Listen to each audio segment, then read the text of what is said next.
কিরে তুই বলে আবারও বিয়ে করবি? হায় ওরে মা।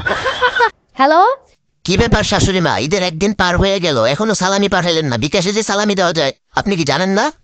আরে জামাই মাইয়ারে রে 18 বছর পাইলা পাইলা বড় করলাম, ডেলিভারি করে তোমার কাছে পাঠাইলাম। হ্যাঁ, তোমার কি ভাল লাগে না?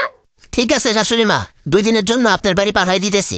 না না না জামাই, দাঁড়াও এখনই পাঠাইতাছি। কত লাগবো জামাই, কত? 5,000। আচ্ছা আচ্ছা জামাই, তাও আমার মাইয়ারে পাঠাইও না, তাইলে আমার জামাই আশেষ করে দিব। হায় ওরে মা।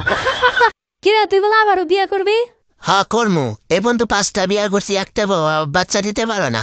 হ্যাঁ। আরে বলো, তোর গ্যাসের বোতলে গ্যাস না থাকলে তোর বারবার চুলা পাল্টে লাভ আছে?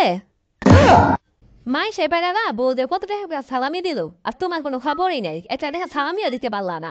কেন, ঈদে যে তোমার এতগুলো জামা কিনে দিছি, তোমার কি গায়ে লাগে না? যাও খাবার দাও, ক্ষুধা লাগছে। তা কালটা যে তোমারে এতগুলো রান্না খাওয়াইলাম, গায়ে লাগে না? আজকের থেকে খাবার বন্ধ। খাই ওরে মা।